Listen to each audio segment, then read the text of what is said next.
I'm Chris Seifert, and I'm the Support Center Manager for C&B Operations. In 2025, C&B Operations really put together their heads and worked on creating what is now known as the Customer Success Team. If I were to summarize up what the Customer Success Team did, number one, preparedness.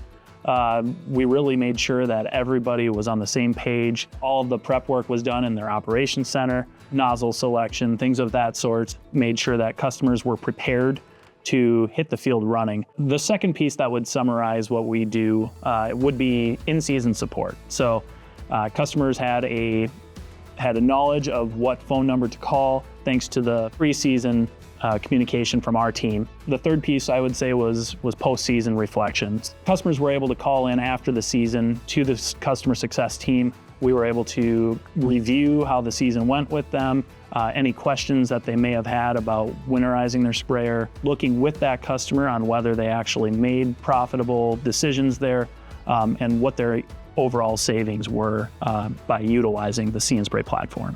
In the process of setting up the customer success team, we decided to create a dedicated hotline specifically for See & Spray calls.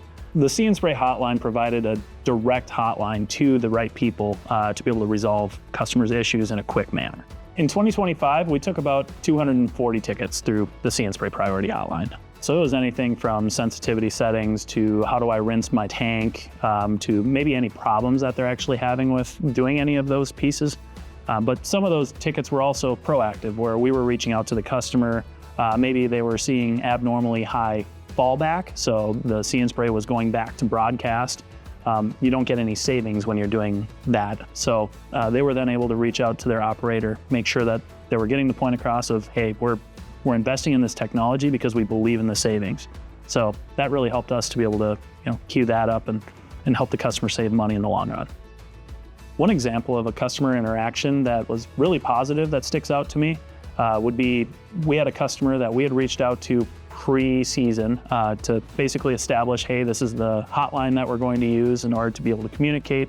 The customer actually had asked if we could pay a little bit close attention to that customer's account and make sure that they were actually utilizing the technology because they had invested in it. They wanted to get enough out of it.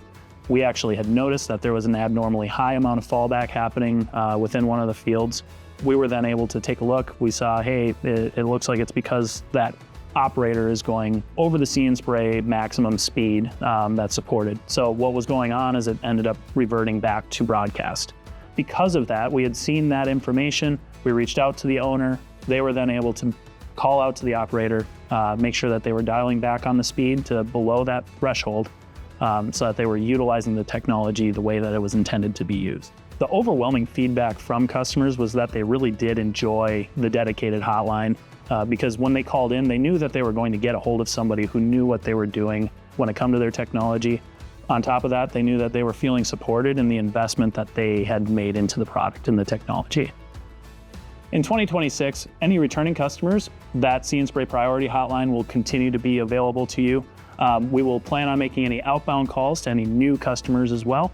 So that way you all get the access to that See & Spray Priority Hotline as well. With that, thank you very much for your time today. I'm Chris Seifert with C&B Operations. Thank you for your commitment to being our customers.